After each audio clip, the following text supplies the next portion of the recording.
Welcome to Bunk Analysis.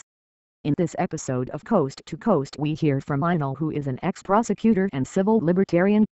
He lived in New York City during the events of 9/11 and considered the events which unfolded to be odd.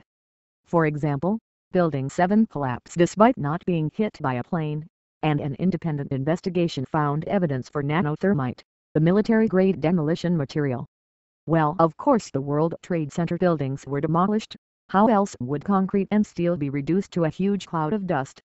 Any other way of taking down the buildings would have ruined a lot of the surrounding buildings. Clearly someone who had access to the Twin Towers planted demolition explosives in it before the planes hit the buildings. The government story is completely lacking any acknowledgement of basic physics and evidence of demolition of the Twin Towers. However, Lionel now ventures to state that there is plenty of evidence of UFOs and ETS, enough to be presented in a court of law.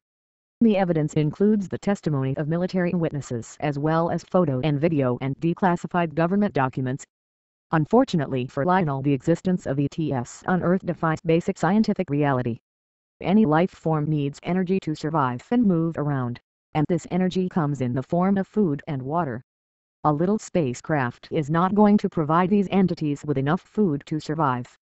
Given how many people inhabit this planet, someone should have at least a flesh sample for testing. Aliens from another planet simply defy basic energetic principles because of the need to transport things over such a far distance. If we can find a way to transport things a lot faster with a lot less energy input, or simply a very high net energy source, I would, along with others, reconsider space travel to be possible. Lionel theorizes that ETS are already among us in a different dimension. In that case, you are right, they are simply imaginations in the dimension of the mind. They surely don't seem to eat or poop or work for a living. Otherwise we would know for sure that they exist. Lionel goes on to talk about loss of basic rights for American citizens. Probably the case. And one thing is for sure, there are a lot of laws on the books, and for every law is an opportunity to be a lawbreaker.